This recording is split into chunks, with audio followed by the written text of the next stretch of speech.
Good evening, friends. This particular session, I'm going to discuss about how to access or acquire data from a data frame. So, if you see a data frame, the data frame here, it comprises of data in the form of rows and columns. I want to acquire certain data from this data frame.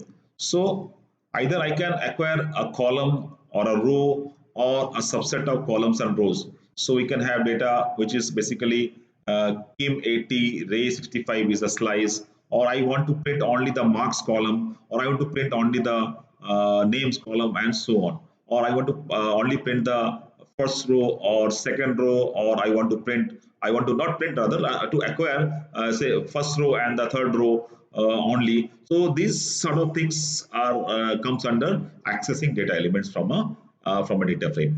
So how to achieve this? So for accessing data frames, data elements from a data frame, we first of all use something called column level indexing, and we can pass a single column level as index, or pass a list of column level as index, and we get the data from the columns. And we have got second is a row level slicing. I'll talk about this row level slicing also. And then you can have the various attributes. There are four attributes associated with data frame. One is LOC, which is basically based upon the levels, the row levels and the column levels. And this is we by this actually we use slice. We acquire a slice. And ILOC is numeric index-based slicing, and it is more similar to accessing data from actually from a NumPy array where you have used this kind of slicing.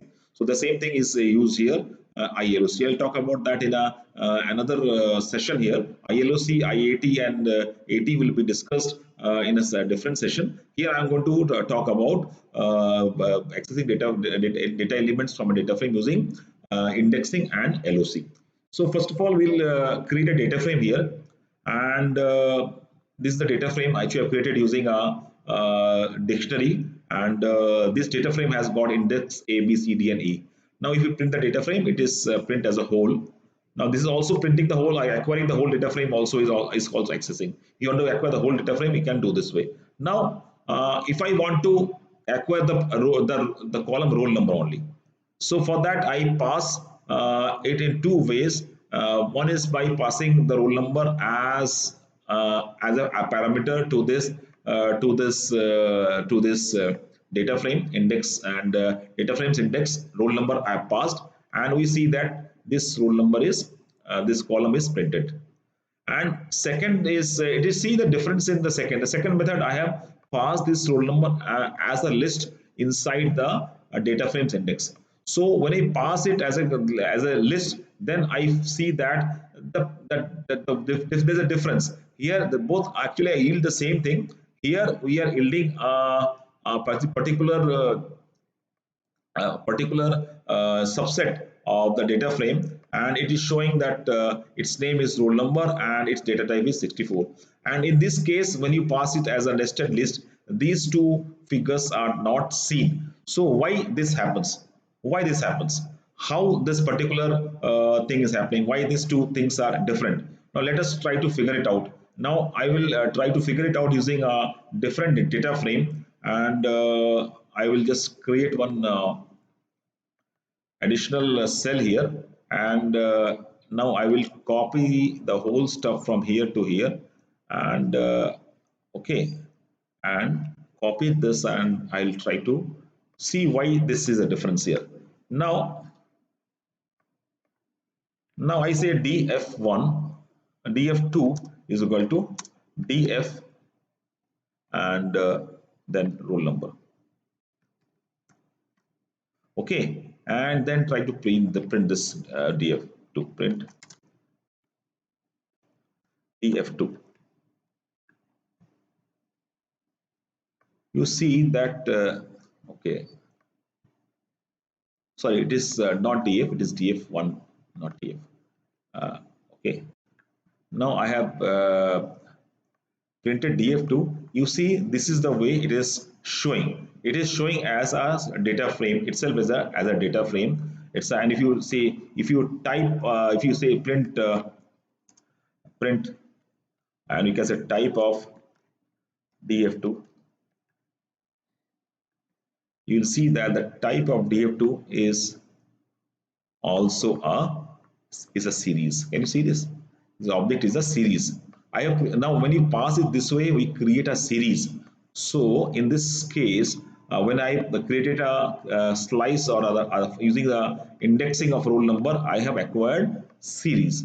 This is the series. Can you see this? I have used the type. Now if I change this, if I just change this to a different one, let me create another cell here, and I copy the whole thing, paste it here, but I pass it as a nested list.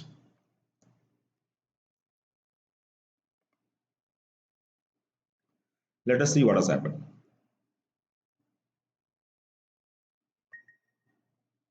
Can you see what has happened? The first one has created a list, a series, and the second one has created a data frame. The slice which you have acquired, first one has created a data list series, and the second one has created a data frame. So you should be careful about how to pass. Both seems to be same and similar in their looks, but this yields a series and this yields a data frame. So you have to be very careful about how and when to use it. There is nothing wrong in doing either of them, but it's your purpose at a later stage when you are analyzing a bigger data set, whether to acquire this as a data frame or a series object. So you can see that the first one is a series object and second one is a data frame object. Okay, next I am trying to show you that I'm giving another parameter to this earlier actually df1's index, that is slice, not slice, sorry, indexing. So to the roll number I have given 2.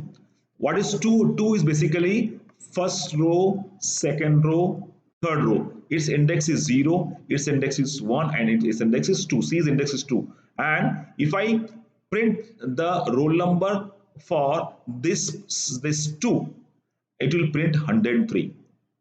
This is also one method of acquiring data frame and data frame elements. So I want to acquire a single element. So I pass that single element to it, and we get the result as this single element. Can you see this? Can you see this 103? Okay, let me say do this. That is 103. Now 90 is earlier operation, not this one. So 103 is the data acquired. This is also another method of acquiring data from a data frame. The next way we'll go come to the next one. If you understood that, now I'm passing this list of column headers. So if I pass the list of column headers, obviously it is going to create a data frame, and this data frame has got all the rows, but it has got only 2 columns in place of the 3. The name column is missing, and we have created a data frame out of this particular operation, where we have passed to the index a list consisting of the roll number and marks. Now I am going to show you that I am giving a row index in place. Now I have acquired columns. Now I want to see what happens if we pass a row index. So I am passing to this data frame a index, row index. So I am passing from B colon. B colon is from B to the end of the data frame. And you see that it is acquiring a data frame subset, which is the first row is missing. The first row which is available with this original data frame is missing from this subset which we have acquired by this kind of indexing. Now in this one we are passing to this data frame index values of B to D. Unlike index-based numeric index-based indexing, here both the start index and level and the stop index levels are included. So if I do this way, you see that we have B to D. These 3 rows are included in this subset. Hope you have understood how we are actually acquiring data based on rows and columns. Earlier we studied as using columns. Here we are studying using rows. Okay. Now this data which you have acquired is a kind of a slice. Okay. And if I say b colon, and if I say b colon, and see earlier what we have passed the, okay, b colon, and b colon is gives you data from b and it goes up to the end, b to e, and if I say b to d, it is giving b to d, and we are getting the result. Now this is how we have acquired the slice based upon row index labels. Now we are going to learn about how to use the attribute LOC. LOC basically is a method of acquiring a subset or a slice from a data frame using the row and column label names, not the index values. So it has got a start row. LOC has got the start row, the end row, and start column and end column. So this is the row slice and this is the column size. Okay. Now, when I use this, and you should keep in mind while using this that both start and stop indices are included in this.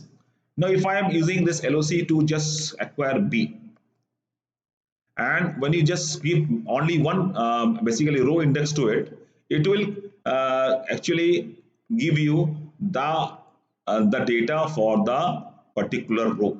So it is giving the data for the particular row, roll number 102, name, SID, and marks 40, this particular row, as you can see. So this is how if we pass only one index label to LOC attribute. Now if I want to create a slice, I am passing to LOC A to C. A to C. This is start row index is A, end row index is C. I am not yet talking about the column indices. So when you do this to this LOC attribute, we find that the all the columns for the three rows included in this particular slice. Okay. And next one, I want to use now columns. I want to start from A row level and go up to the end, and I want to start from name and go up to the end. That means this particular slice, the the column roll number will be omitted. You see that column roll number is omitted because I am starting from A going to the end, all the rows, and the columns name and beyond. Name and beyond are name and marks. These two columns will be printed. This is how we acquire a slice from this particular. Now there are other examples I'm showing you. Now I want to acquire some smaller stuff. In this case, when you give this particular actually execute this particular statement, I want a slice which comprises of rows A to C and name to name. I want to go up from only name. So you see that the names from the rows A to C are included. The names from A to C. So A, B, C, three rows, and the names Pat, Sid, and Tom are included. In this case, another example I am giving, I am using D to end. That means D to end means last two rows, and on name to end. So name to end is going to give you the Kim, Ray, 80 and 65 as you see in the slice. So in this case, where you use label based indexing or label based slicing, we can pass a start row, a stop row, and a start column label and a stop column label. And mind it, you keep in mind that both the start and stop index labels are included in the slice, the values in the start and stop labels. Some more examples are given. As you can see, LOC C to D, that is C to D is these two particular rows, and name and beyond, that is Tom, Kim, marks 50 and 80 will be included in this particular slice. Okay, now LOC can also be used with conditions. The very interesting feature where LOC can be used with a condition. I want to print the marks the data frame with marks. This is a data frame. You see, can you see this? Can you see the data frame here? This is a different data frame.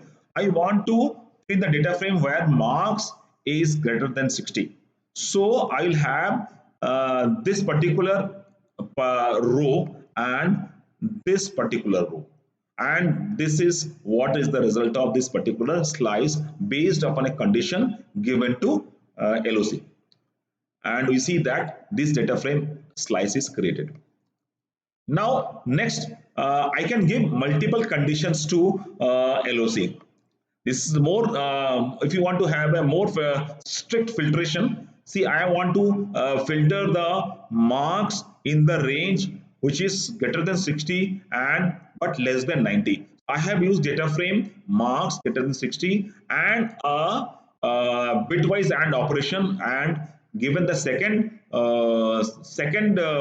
condition marks that is less than 90, and you see that the result 75, which is the desired result acquired. This marks is between 60 and 90, where both the extremities are not included. Okay, this is how multiple conditions are can be enforced in a data frame. Another example I'm showing is more.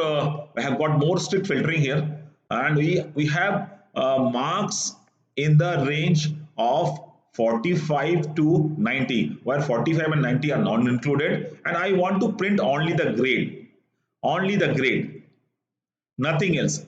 I want to take only the grade, not the whole data frame. And you can see that I have given the condition as the first parameter, and second parameter with comma is the slice for grade. So only grade for these conditions is acquired. So this is how powerful conditioning and LOC can be to acquire data from a data frame based upon conditions, based upon index levels and row levels. And so another example I am here where I can show you that the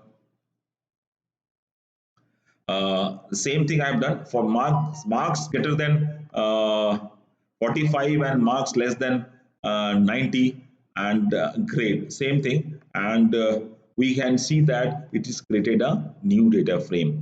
Why I have the same example I have repeated here. You can see that as I told you, when you give such kind of slice and we create a new data frame, and the type of you can see that is a new data frame which has been created. Okay, so that's how we have learned today how to access elements of a data frame using LOC, and before that you have studied how to access elements using index and column labels.